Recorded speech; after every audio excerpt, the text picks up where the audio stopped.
Wisden.com Test Match Cricket from Dubai with Adam Collins and Jeff Lemon for Specsavers, the test experts, and Proatar, the new coaching app that connects you with the biggest names in cricket.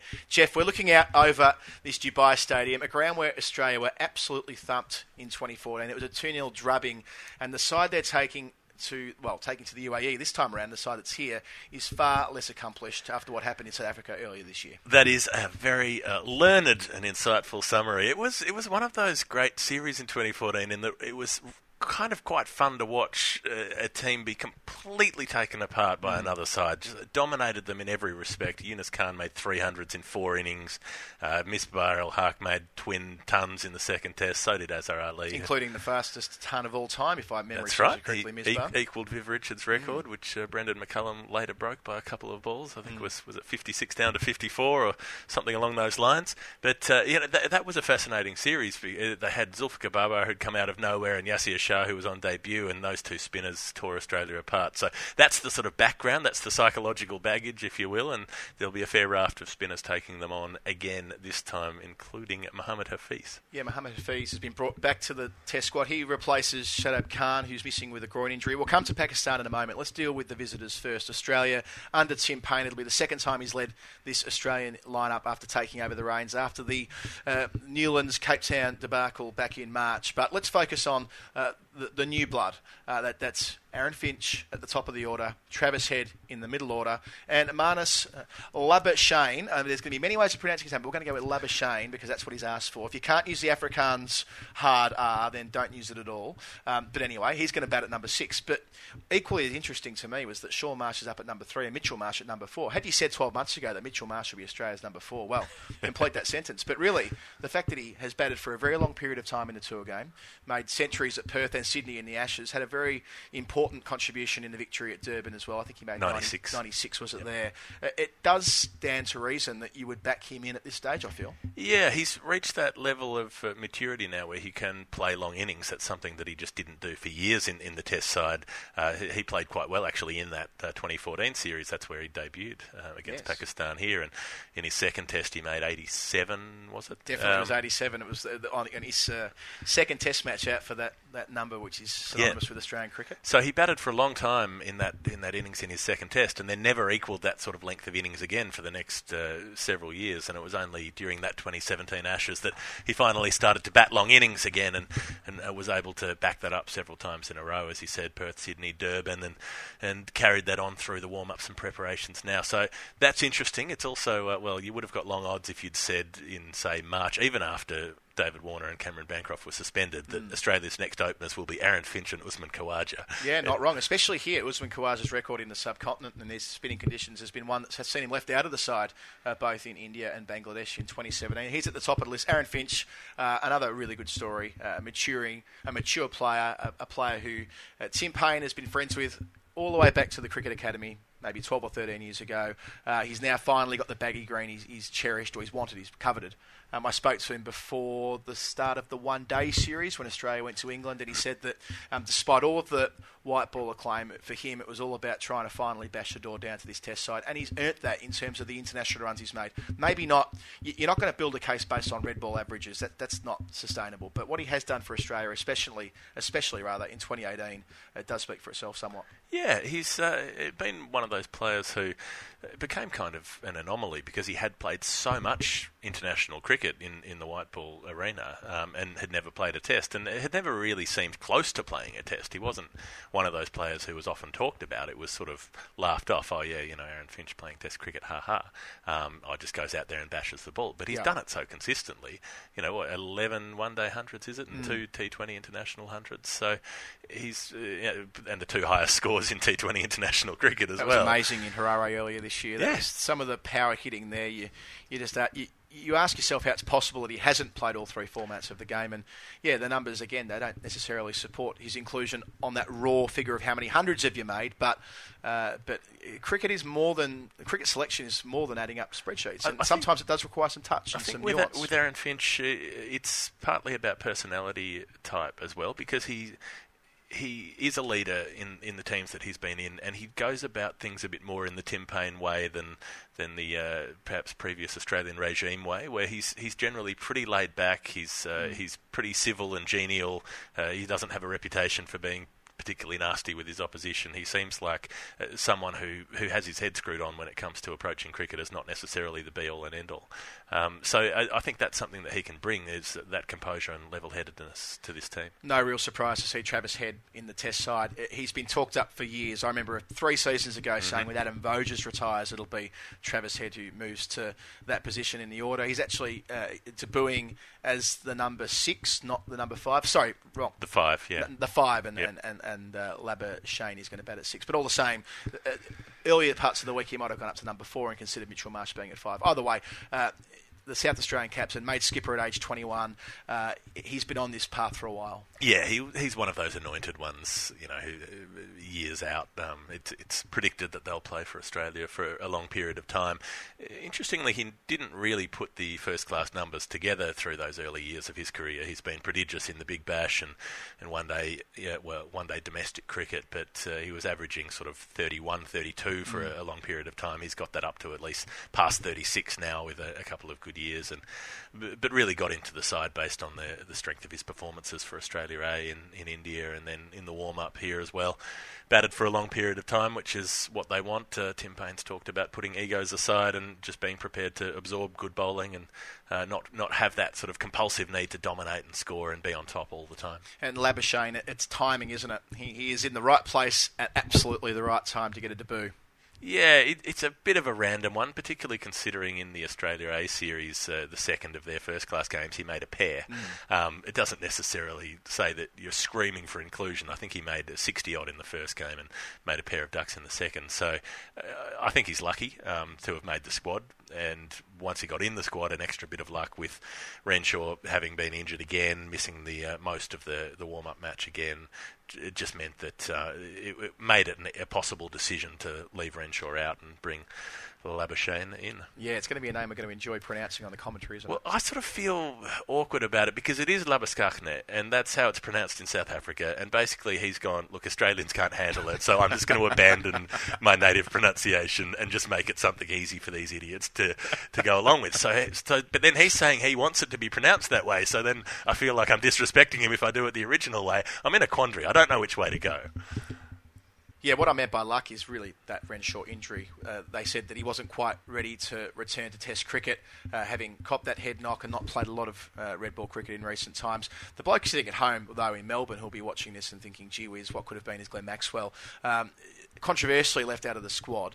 And now seeing that due to injury, the backup batsman essentially is getting a chance, what he would have given for an opportunity to have played for Australia in his first Test match. Yeah, it's pretty harsh on him. I think we've made our opinions on this well known, but it didn't sit well with me that there was an arbitrariness to the justifications, the sort of saying, oh, well, he hasn't made enough hundreds, when he's a guy who's batted well down the order for a lot of his career, particularly in limited overs cricket, hasn't had the opportunity to make a lot of hundreds, and he's been out in the 80s and 90s a lot because he's in late in the innings and he keeps hitting and doing the team thing and trying to score as many as possible instead of nursing his way through to a milestone. So none of that really sat well with me, and then Justin Langer getting the numbers wrong as well when he was adding up how many professional hundreds Steve Smith or David Warner had made, and adding Test hundreds to first class hundreds and sort of stacking up their numbers to make them seem more impressive than they actually are. Impressive they are still, but sure. David Warner has not made 88 professional hundreds. He's made something like 54. Yeah, I think that's fair to say that was cock up, not conspiracy, to be fair to but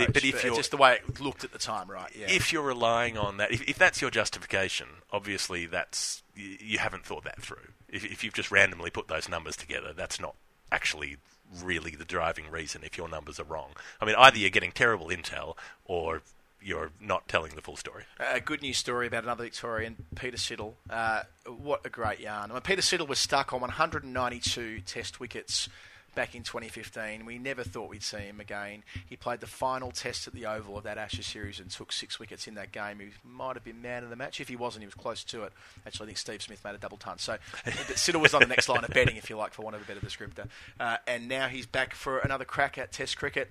I have to say, I thought that he finally had reached the end of the road when he didn't quite make it through last season. But again, the the fact that they are willing to invest in players at the other end of their career, I think it does set the right messages to players in Shield cricket that if you go away and put the first-class performances on the board, you still will be considered, and he's done that through the county championship. Yeah, Finch debuting at 31, Tim Paine coming back at the end of 2017, and Siddle being brought back now. Those are the right kind of messages. And Siddle was out there in the county champs in April, bowling in a beanie because it was about 7 degrees wherever it was. Not that. It was closer to zero. He was rolling the arm over out in the field wearing the woolly hat, and that's dedication to the cause. And he performed well through that county season and has just kept banging away. And I think also it's come at the right time for him because they need that senior leadership. They've got 3 debutants coming in, and even if one of them's a pretty experienced debutant,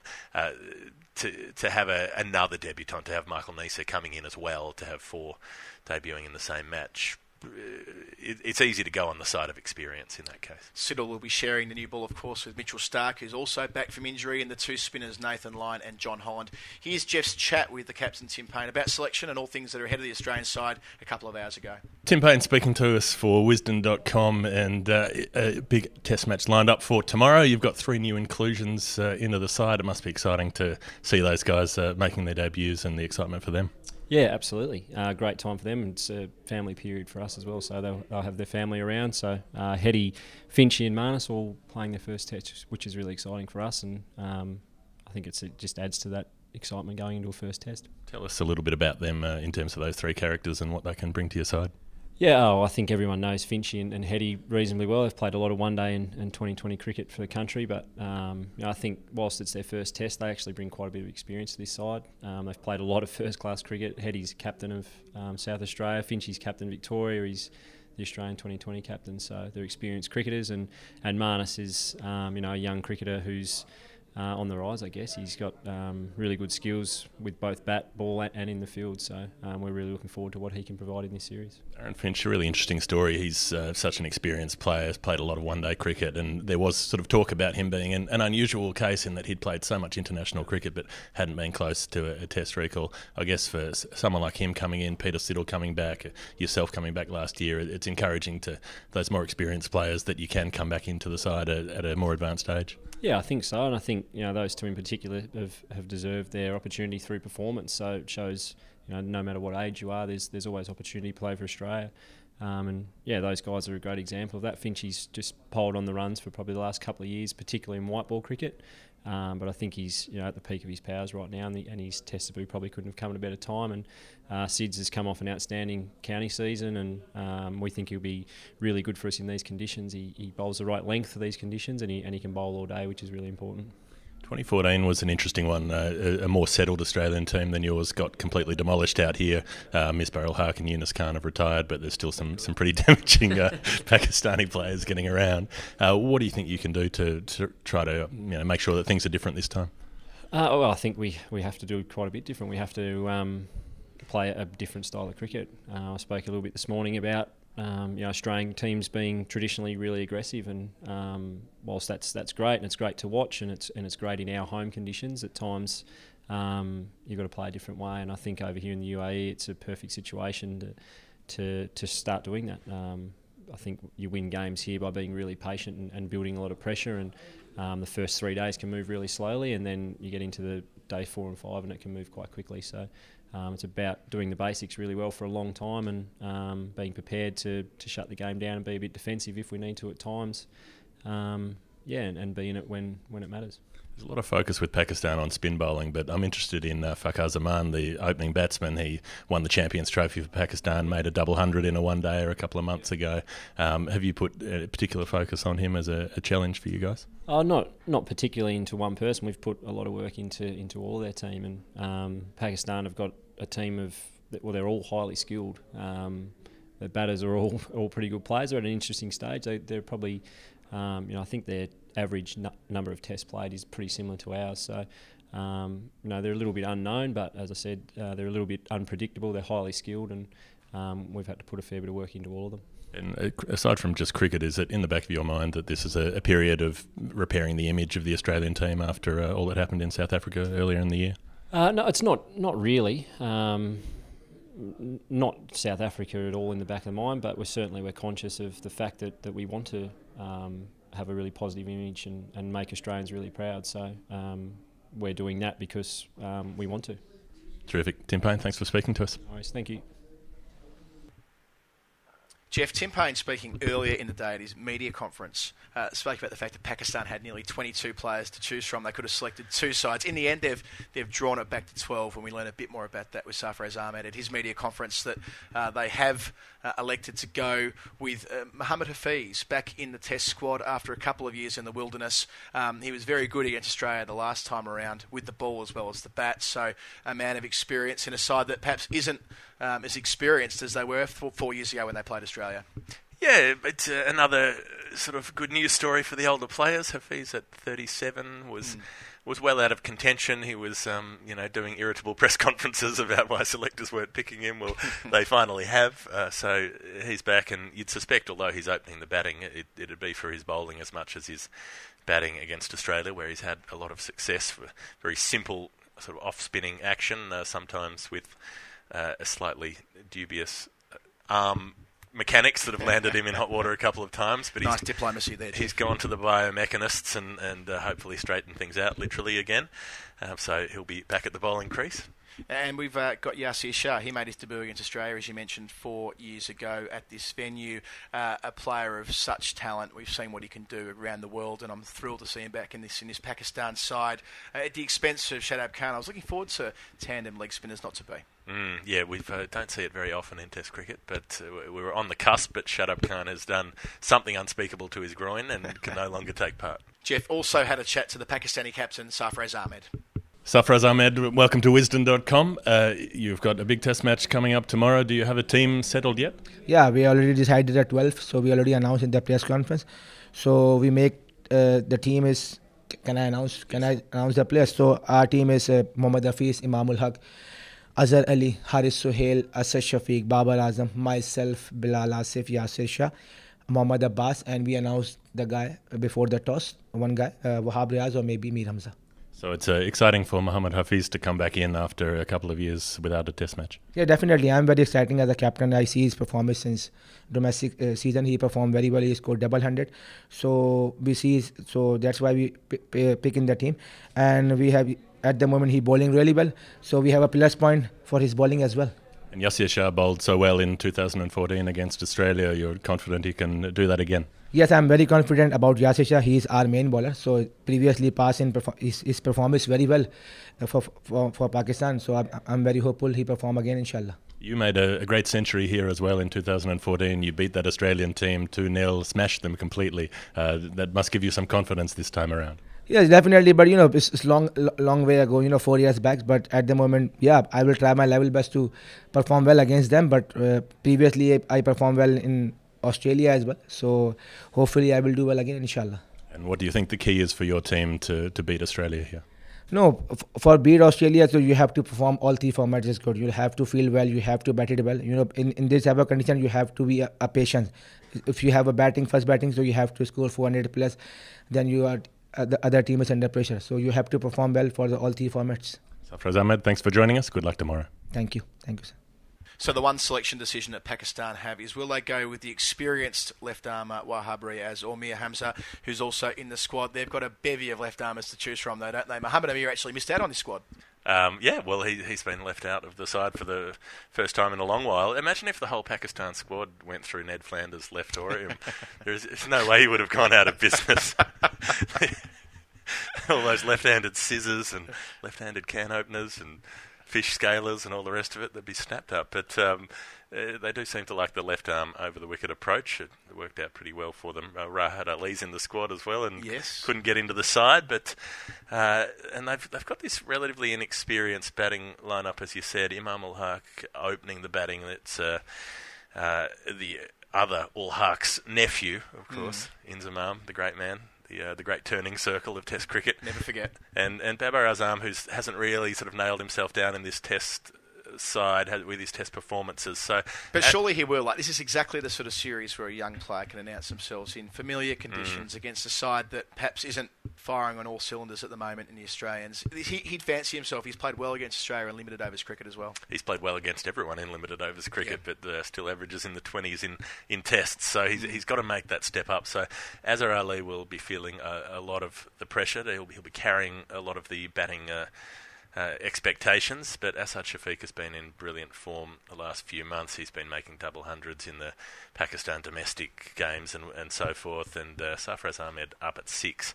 You think maybe just batting a bit too high with the all-rounder Fahim Ashraf coming in underneath. So there's a lot riding on Azhar to be the rock and do what he does and bat through a couple of days at a time. All told, it should be a fantastic Test series, and we can't wait to bring it to you on wisdom.com. Jeff, every ball live and free. We won't miss a thing here. That's right. We've got a great view. We're right behind the bowler's arm up here high in the stand in the Dubai International Cricket Stadium here at Sports City, and we're going to make sure that every bit of that description gets to you. We've got a pretty good team behind us as well coming in to join us. Yes, we certainly do, including the two of us behind the mics. But then our summarisers, we've got Bazid Khan, who's a former Pakistani opening batsman, now accomplished commentator. Brendan Julian, the former Australian fast bowler. Peter Lawler, who's the cricket correspondent for the Australian newspaper, and a raft of others who'll come through and provide their insights across the Test series. So be sure to tune in tomorrow.